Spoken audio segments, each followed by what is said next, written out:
Hey everyone, in this tutorial I'll show you where to find clipboard history on your Mac.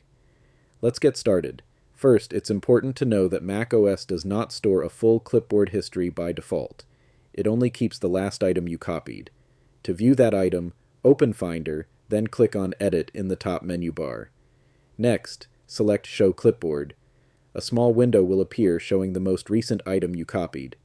Now, if you're looking for a full clipboard history, meaning multiple copied items, you'll need to use a third-party clipboard manager.